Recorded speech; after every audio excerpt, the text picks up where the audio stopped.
Buongiorno a tutti and welcome back to Crave, where passions are celebrated, dreams take shape and stories connect USA and Italy. Today's episode is truly special. We are joined by Federico Faggin, the inventor of a microprocessor and touchscreen, and the visionary exploring the space where science meets spirit. We will be beginning with a tribute and question from our Milan correspondent, Iacopo Gori, followed by my personal conversation with Federico about his spiritual awakening and his book, Oltre l'invisibile.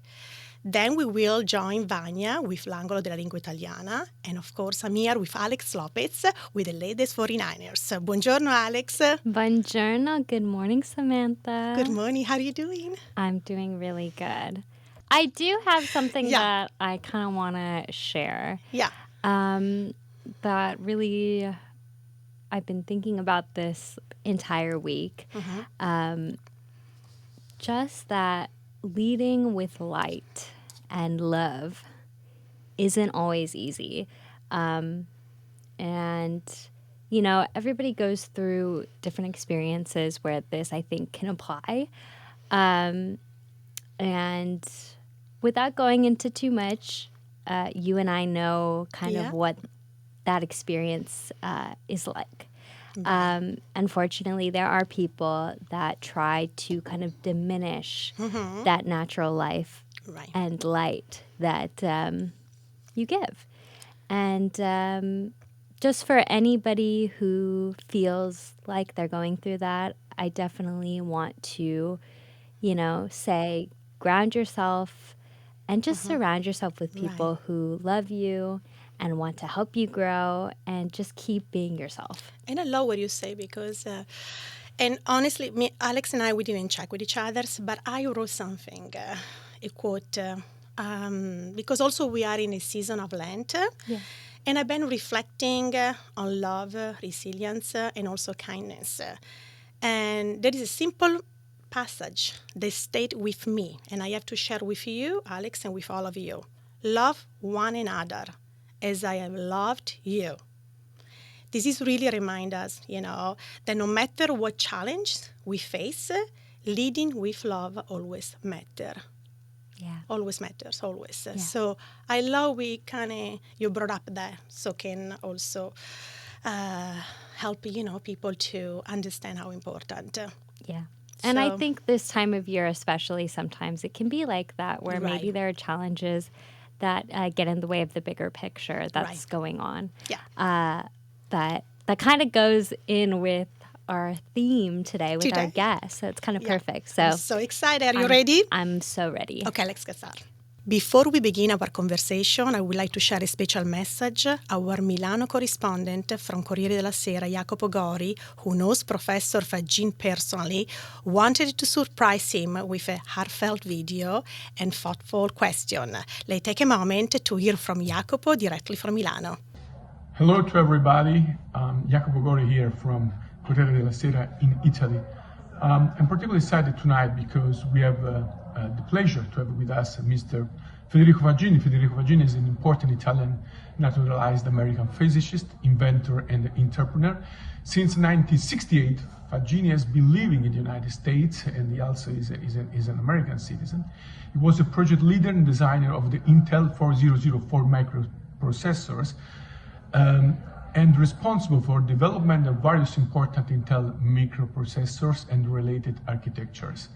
He was also the developer of MOS silicon gate technology, which allowed us the manufacturing of the first microprocessor and the essential element for the digitalization of information.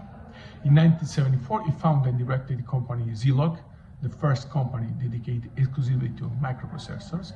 And in 1986, Faggin co-founded and directed Synaptics, a company that developed the first touchpads and touchscreen.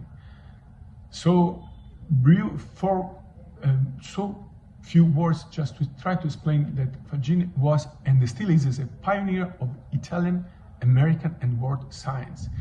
His discoveries has helped to change the way that actually we live. And now Professor Faggin has embarked a new path, more personal, intimate, and spiritual, but about this, we will talk about this with my colleague Samantha later on. I'm still grateful to my old teacher and mentor, the Italian journalist Giancarlo Masini, a friend of Mr. Faggin, who allowed me to meet Faggin in San Francisco more than 30 years ago.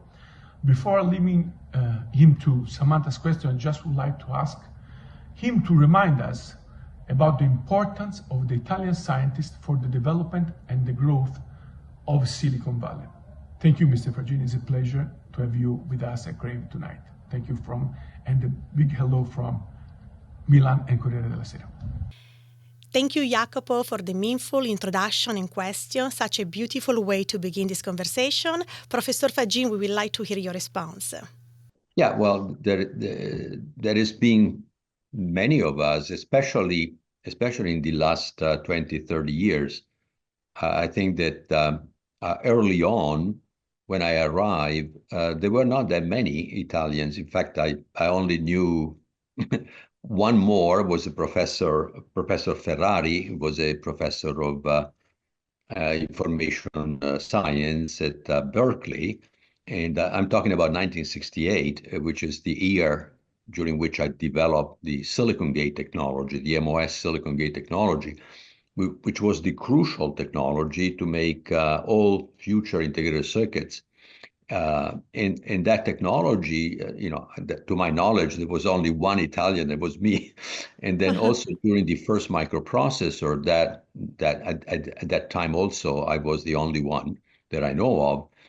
So if you say that the importance of the Italians in the early part of Silicon Valley was good, but there was only one.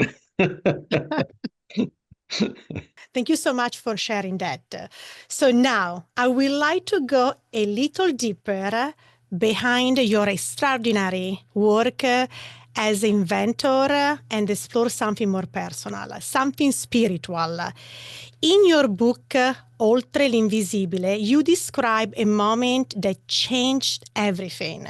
At the time, you had already achieved incredible success, professionally, scientifically, personally, and yet something complete unexpected happened. You write, mi svegliai verso mezzanotte perché avevo sete.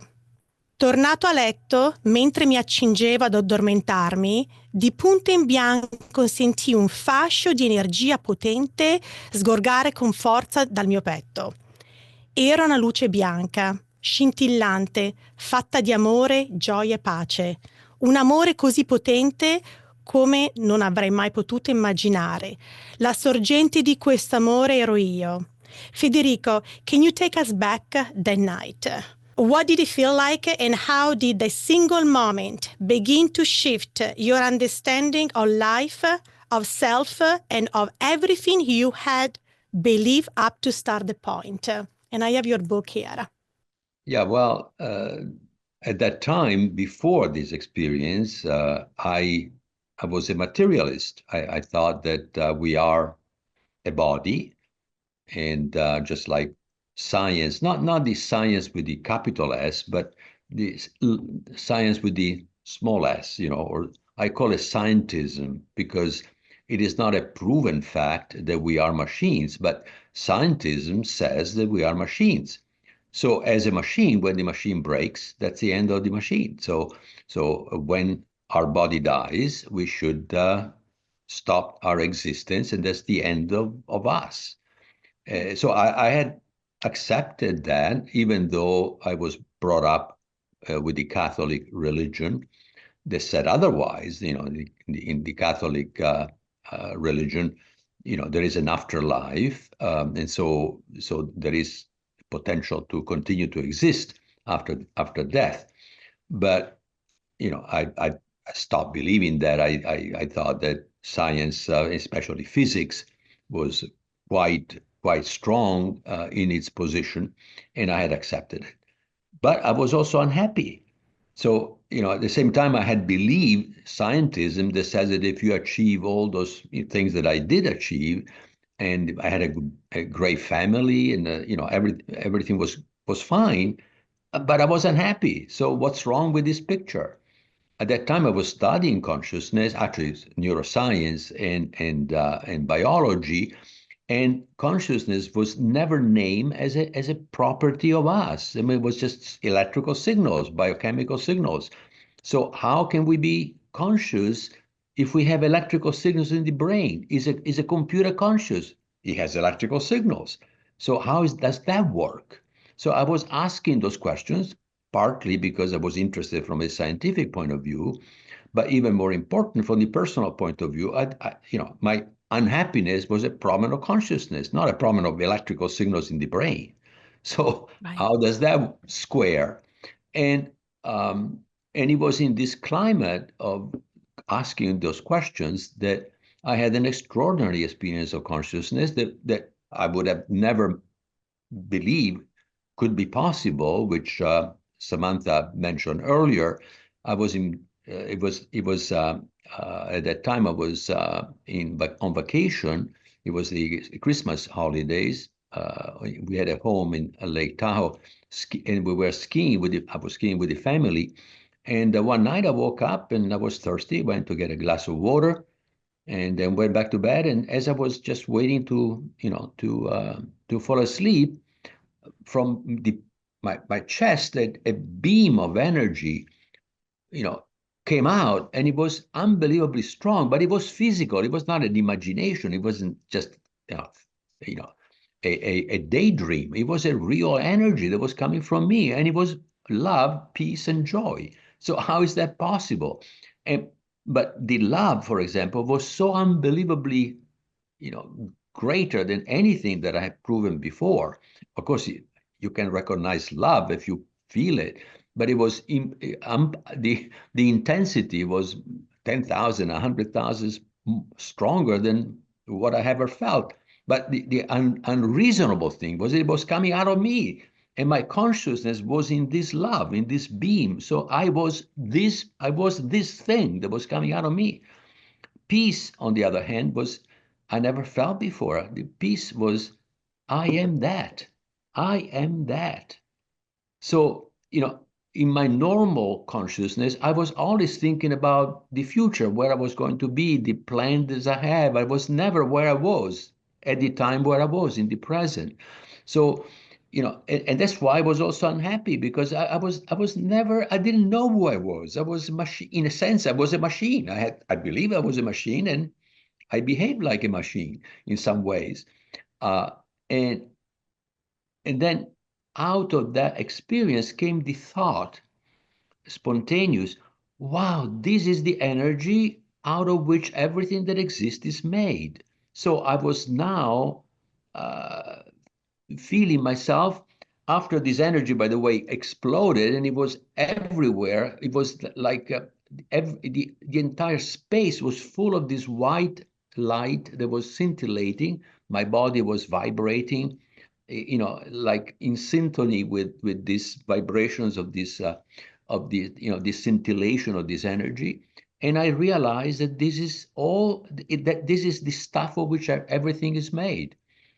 So I was the observer and the observed. So how is that possible? My consciousness was out of the body, but also in my body. So the sense of me was, the universe was me, as well as who I am. Also, the body was part of me.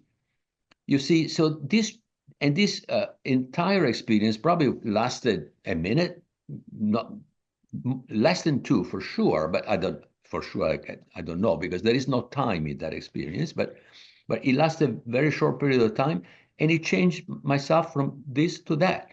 Basically, the intensity and the sense of truth of this experience was so strong that I could never doubt its validity and its validity. And so it set me into a process of trying to understand who I am, and and what is life, and who am I. So this this experience changed the course of my life, and it took 20 years before I realized that consciousness and free will comes together with consciousness, is what allows us to decide what to do based on the consciousness, also is part of it, inseparable from it. And so with that new knowledge, I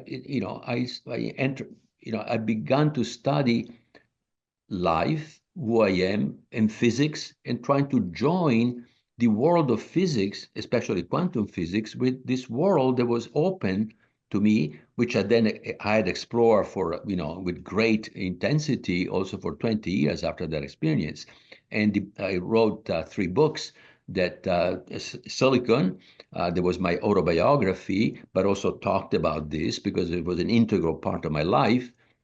Irreducible, and Oltre, Beyond the Invisible, which is only in Italian right now, will be translated in English. So this is the enormity of this experience that allow me to see a unity in the universe that before I didn't understand, I didn't believe, even if quantum physics says that the universe is holistic. In other words, it's not made of separable parts. And there you go. So, what an amazing experience. What happened after? Well, first of all, you call for a new science that embraces spirituality. In your view, what does this integrated approach look like, and why it's important now more than ever? Well, because now artificial intelligence and many people that develop artificial intelligence are telling us that computers are conscious, or if it is not conscious now, it will be conscious shortly. And in this new theory, this is impossible because consciousness and free will are not properties that exist in any machine, including our body. Our body is a machine as a body, but we are not a body. We are a field, a quantum field that doesn't exist in this space and time. It exists in a deeper reality, and this quantum field controls the body. So the body is an instrument of this field, which has the knowing, the consciousness, which is the capacity to know, to understand who we are, to know, and to direct our own experience, our own knowing, and free will, which is the ability to choose how to develop our own understanding and our own evolution. So if you start that way, then you can see that reality is not even close to what science is telling. Scientism, I call it scientism because there is no proof that there is, for example, a Big Bang. That there is certainly a proof that there is an expansion of the space and time, but there are many things in science that are taken for good, and they cannot explain why we're conscious.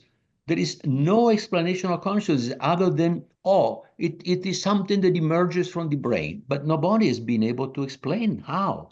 If it is the product of a machine, it can be explained, it must be explainable. I found, after 20 years of work on this subject, that we have to start with the existence of consciousness and free will from the very beginning of the universe.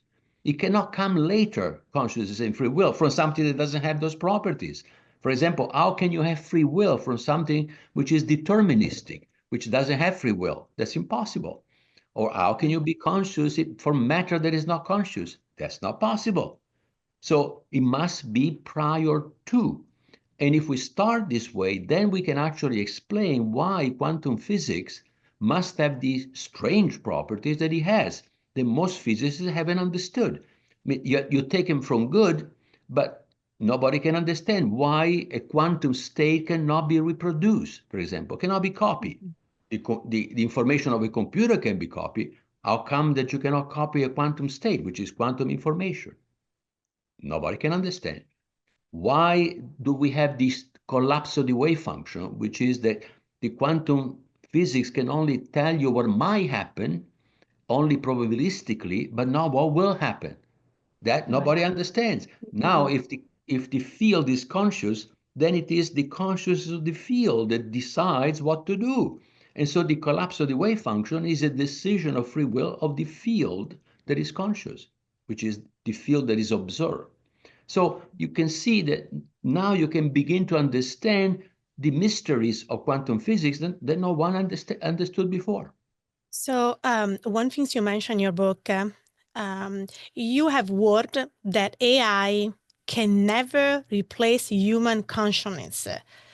What do you think people misunderstand most when it comes to machine versus human mind? The misconception here is that we are a machine.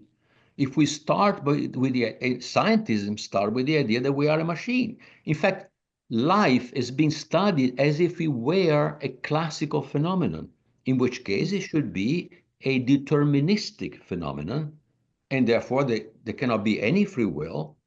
And if you don't have any free will, consciousness makes no sense. If consciousness is simply an epiphenomenon, which is what most scientists of the scientism are saying today.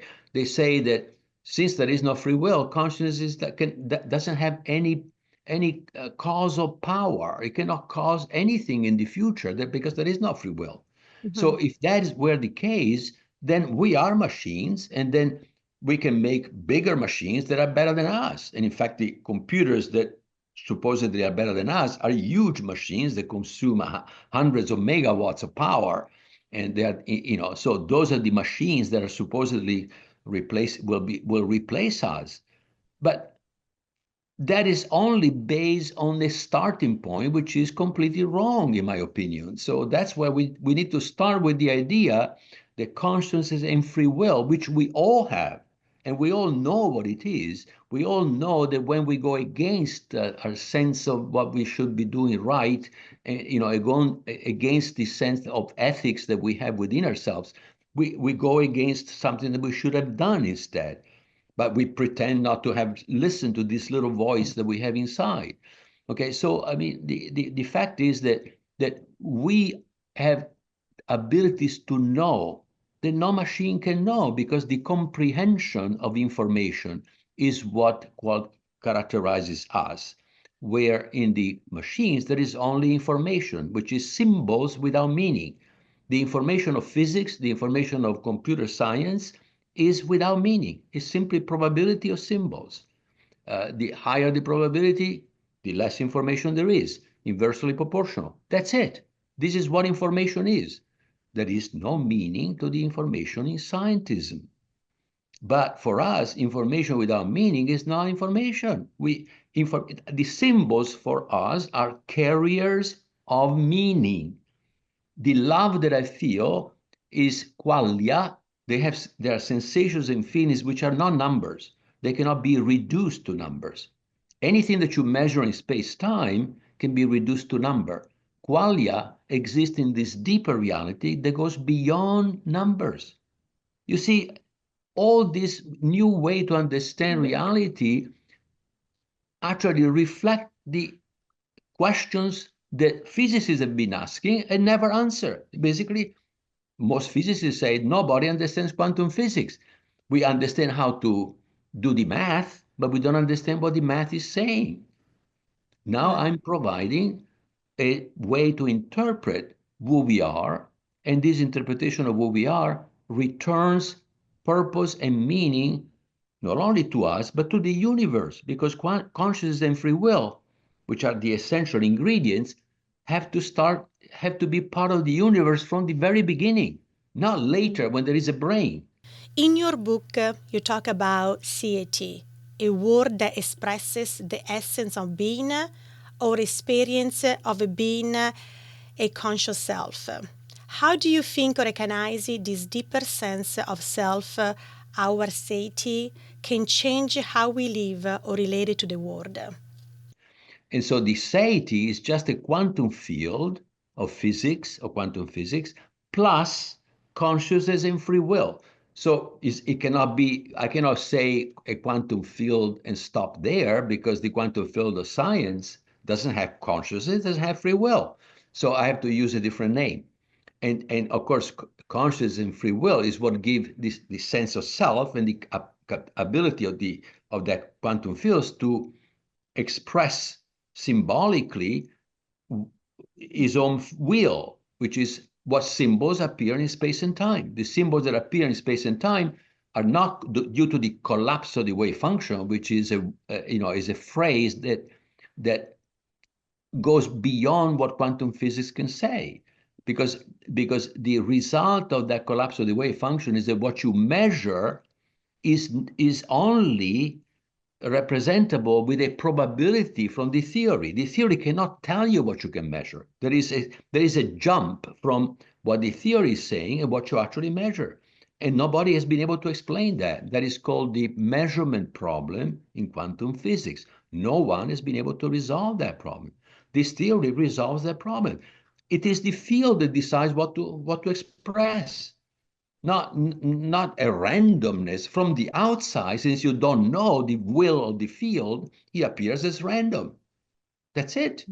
But it's only random from the outside. From the inside, I am the one that makes the decision. I know what I want, and I made that decision. So you see the difference. It depends on the viewpoint. From outside is a random. From the inside is a decision of free will. And a decision of free will cannot have any rule, any algorithm, or any law that determines what the field wants, because that is free will. That's what free will is. In your reflection, you speak about love as a fundamental force. What role does love play in your understanding of consciousness and evolution? Well, love is both the way it is perceived by the fields.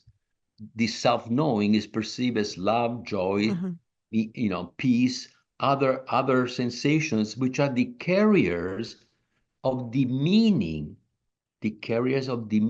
of what that field perceives, or what one, which is the totality of what exists, perceives of itself. In this theory, we start with a postulate, which is one, which is the totality of what exists, is dynamic, holistic, and wants to know itself. So starting with these three qualities, then the first two, the dynamic means it's never the same, keeps on changing, and holistic means it's not made of separable parts. Everything is interconnected within one. Those two properties are the properties of the universe described by quantum physics. So nothing new there, but I'm saying that universe, that one, wants to know itself. And the capacity to know itself is consciousness, is the consciousness of one, which then becomes the consciousness of the fields that are creations generated by one. And the will, the wants, means he has a will. He is the one that directs his own evolution, his own evolution. And so the evolution has to be free. Otherwise, one would be a computer to start with. But if you say one is a computer, well, then, and you accept that, which is what essentially scientism does today, then everything is already written. There is the future is already written, and we simply are puppets of one. Because why do I don't believe it? First of all, it makes no sense whatsoever. If one knows already everything, there is nothing to know. What's this charade then? It would be silly to go through something which is already understood and known. In fact, the evolution is ever new creation, and creation is something that cannot be known before the creation. It is just not known. In a machine, in artificial intelligence, they call creation, changing pieces and the combination of the same pieces, but the pieces are the same. They are combined differently. That is not a creation. That is simply a permutation of pieces. But creation is a new piece that never existed before. That's what's creation. We can do that. Computers cannot. We created the computer. The computer cannot didn't create us. So this is a big difference. But if we believe that we are machines, we will simply obey the AI that some powerful people have created potentially to control us. if you want that, be my guest. But I don't think that that is what reality is. My next question. If you could leave one message with the next generation of thinkers and creators, especially those in both science and arts, what will it be? That what we need is, instead of competition, which is the golden rule of scientism, because scientism says that the purpose of life is the survival of the fittest, and the survival of the fittest means competition. Instead, what I'm talking about is that we are all parts whole of one. We contain the potentiality of one within ourselves. We are not a machine to start with. We are a field, and we want to know ourselves exactly like one wants to know itself. In fact, one knows itself through us. We are agents in some way, parts whole of one that want to know itself. And so we want to know ourselves. If you think deeply about what is the deepest thing that you want to know is, who am I? What are we here for? But if you have already decided that we are machines, that when, the machine breaks, there is nothing more, well, you already answered the question, the answer. But there are many examples of people that that have experiences called near-death experiences, in which they actually, after having gone through an accident or a heart attack or what have you, they arrive at the hospital with the heart not beating, the brain that is no electrical signal, so clinically dead. And without the technology that we have today, those people would then have died, because dying is not a switch that is turned on or off. It's a process that lasts many hours, maybe even days, certainly for the cells. So these people report experiences where they saw themselves over the body. They saw what was happening in the operating table. Then they move into a different environment where they meet their friends that were dead already, or parents that were dead. They have a reunion which is full of love, joy, and peace. And then, and then they are told they have to go back because they haven't finished doing what they came to this world to do. And so there are hundreds of thousands of these, and they're very similar to each other. The evolution of the story, so to speak, is pretty much the same in broad line. But each one, of course, the path is different for each one of those people. So this is already saying that there is evidence, strong evidence, that when we die, we find ourselves over the so-called dead body. I myself had actually a remembrance of that, not of this life, of course. I did not have a near-death experience, but it was actually reliving when I was dead in another life. That's the only interpretation that I can give to the experiences that I had. But all I'm talking about here is that we have incredible capacity to know that right now scientism would say, well, that's impossible. So they tell you what you're supposed to feel. But I know what I feel. If can a psychiatrist tell me what I feel? No, it cannot. We can only know symbols from the outside, because the experience is private, and quantum physics, the quantum information, the quantum state is private. Look at that. Also, you state that you believe also the soul never die. The body die, but the soul always live. And you're talking about reincarnation. Yeah, there is a reincarnation in this model. There is a reincarnation because the soul then, the body is simply an instrument that only lasts for a certain amount of time that we use to know ourselves.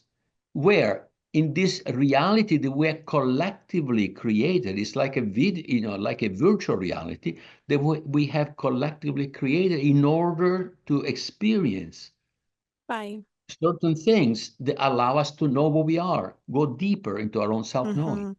In your book, you describe a moment of pure love and light emerging from within you, a direct experience of something greater. Would you say the moment revealed to you what God truly is? No, I cannot say that, but certainly I can say that that experience reveal aspects of reality that go much deeper than what scientism is telling us today. Not only that, but it actually shows that we have this capacity if we want to know. Because I really wanted to know. This was, in a sense, it was the result of my personal inquiry to try to understand.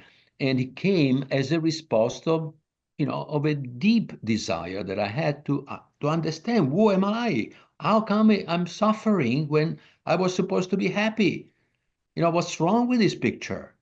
So that was the answer. And from that answer, I'm now, substantially, I mean, I cannot claim that I'm so happy. I'm not in ecstasy every minute, but I'm certainly very, much more content with my life, at peace with myself. I know what I want.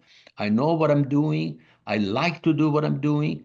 And so I'm quite happy. And I'm 83-year-old, and so I should be, I don't know, doing what, but certainly I'm still working like when I was 40, and I still have a mental lucidity that allows me to do that. And I attribute that to the fact that I am doing what I love to do, which is to know myself and know the others like myself. Beyond your incredible work, what is your deepest passion and what continues to inspire you every day? Well, exactly what I'm doing. Just go deeper, understand more. Once you understand, once you have completely different perspective of reality, it's a new world. I mean, so I keep on asking myself questions, right? But if I'm right, then it should be this or that or that. And if not, well, then I'm probably not completely right. So I may be closer to the truth, but not, but I believe that we will never be able to reach the truth, because the more you know, the more there is to know. So this is a process of ever expansion. In fact, the universe is expanding. And the universe, the physical universe in this model, represents the memory of the experience of one.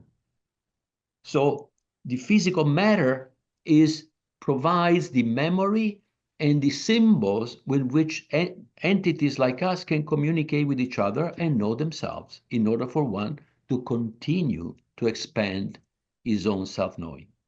Thank you so much, Professor Faggin. What an amazing, experience to have you here. And also thank you for the book. Make sure you check the book. I love this book, Professor Faggin. This is an amazing I'm book. glad. I don't want to put it down. Okay. Grazie mille. Thank you so much. Grazie a lei. Crave is proudly partnered with the Consul General of Italy and the Italian Culture Institute of San Francisco. Their support allows us to celebrate and share Italian culture, language, and innovation with a wider audience. For more information and upcoming events, visit their websites at the link below. Grazie mille. And now it's time for the Italian language spotlight. Join Vania for l'angolo della lingua italiana, where she takes us through the beauty of the Italian language. Vania, a te la parola. Ciao Samantha, ciao Alex, buongiorno a tutti, bentornati, benvenuti al nostro angolo della lingua. La parola di oggi è una parola molto particolare, perché non c'è una traduzione perfetta in inglese. The word for this week doesn't have a translation in English. La parola è ma. Ma è un'esclamazione, an exclamation. Usiamo la parola ma quando abbiamo dubbi, quando non siamo sicuri, when we don't know the answer, when no one knows the answer, we use ma. Per esempio, dove andiamo a cena stasera? Where should we go for dinner tonight? Ma. Forse un ristorante indiano? Forse un ristorante cinese? Ma. I don't know. Ma. So it's always a good moment to say ma. And we can use also our facial expression. So the mouth goes a little down. Ma. You can use even your hands. You know, Italians love their hands. So ma. I don't know. Ma. Usiamo ma also when we don't want to commit to an answer. Like, cosa pensi della politica? What do you think about politics? Ma. Preferisco non rispondere. Ma. I prefer not to answer. So, this is a beautiful word that you can use anytime. E per oggi abbiamo finito. Ciao! Looking for a boutique that truly understands your style? Alice Bakery Inc. in Novato is your perfect choice, featuring top designers and personal touch. Every customer gets a one-of-a-kind shopping experience. That's why Crave Radio is proud to partner with Alice Bakery Inc. Thank you, Alice Baker Inc., for supporting this episode. Now, Alex, what's going on with the 49ers? Since our last update, a lot has happened, including league-wide changes and, of course, some Niner updates. So let's get into it. First, the annual league meeting took place from March 30th to April 2nd at the Breakers Hotel in Palm Beach, Florida. For those of you that might not know, at this meeting, coaches, general managers, team owners, and other league personnel come together to discuss and vote on proposals related to playing rules, bylaws, and resolutions. This, of course, included Kyle Shanahan, John Lynch, and Jed York, who all shared a few recent updates about the team. I'm not going to go over every single thing that they said, but I do want to highlight a few updates that stood out and tie into storylines we've been following here on Crave. Kyle Shanahan confirmed my and a lot of other fans' suspicions of the 49ers planning to bring in a veteran kicker after the draft to compete with Jake Moody. I feel great about this, not only because I was right, but also I think it's a smart decision to bring in some competition at that position right now. John Lynch shared some positive news on Brandon Ayuk, saying that he expects BA to be with the team this season and that he's, quote, tracking well in his rehab progress from the ACL/MCL injury. So, I'm very happy about that. Jed York also made headlines among Niner fans saying, quote, when you make the decision that you want to pay a quarterback that's obviously been underpaid for his first 3 seasons in the NFL, when you make that change, you have to make sacrifices somewhere. So yeah, Brock Purdy is about to get paid. I don't know when, though. Hopefully soon. In other whole league news, the NFL is updating its uniform policy. Teams can now wear throwback or alternate uniforms up to 4 times per season. And you already know I'm hyped about the Niners' 94 throwbacks, especially the red ones. They're my favorite, and I honestly wish they were our regular uniforms. So now let's talk rule book changes, and some of these are big. The dynamic kickoff rule is here to stay, unfortunately. I wasn't a big fan of it last season, and I don't know if it was because the 49ers special teams wasn't the best. But the point of this rule is basically to get more kick return touchdowns, and I don't feel like that happened a lot last season, and I don't think it's going to happen a lot this upcoming season. But we'll have to wait and see. The league also expanded replay assist, which means that officials now have more opportunities to review plays during the game to ensure they're making the correct calls. This is an effort to reduce errors and improve the overall accuracy of officiating throughout the game. Meanwhile, I still don't trust the officiating 100%, and the season hasn't even started. Another big change is that the regular season and playoff overtime rules now match. So each team gets 1 possession regardless of what happens on the first drive, and overtime remains 10 minutes. I will never forgive the Buffalo Bills for this. If the NFL did not change the playoff overtime rule, the 49ers would have won Super Bowl 58. I'm not going to go there, though. Looking ahead to May, owners are expected to discuss possibly eliminating the Eagles' tush push and even more controversially, changing playoff seeding to reflect overall records. So yes, wildcard teams could be seeded higher than division winners if they have better records. I don't really like it, and I don't know if it's because I'm so accustomed to how the process in playoff seeding has worked for so long, or also this kind of came because the NFC North made a big stink about it last season when the Vikings, Lions, and Packers were all good. So it could be that. I personally hope they don't change it. And finally, to wrap things up, we've got the official 49ers off-season program dates. The off-season program begins April 22nd. OTA off-season workouts are May 27th, 28th, 30th, and June 2nd, 3rd, and 5th. And mandatory minicamp is June 10th and 11th. I just can't believe how fast the off-season is just like flying by. And you know what? It's going to be the 2025 season before we know it. I can't wait, actually. And I'm excited. Awesome update. Before we wrap up today's 49ers offseason update, fuel up with the official energy drink of greatness, Goat Fuel, co-founded by the GOAT himself, Jerry Rice. Use our affiliate code to get 10% off your order. It's the perfect way to power up and support Crave. The link is in the description down below. Thank you for tuning into the 10th episode of our 6th season. Follow us on Instagram at crave.show. And we're now on TikTok, so follow us at crave732. We are also on Apple Music, Spotify, iHeartRadio, and YouTube. Don't forget to subscribe. Also check our website, craveshow.com, and stay tuned for next week. Ciao a tutti, grazie, a presto! A presto!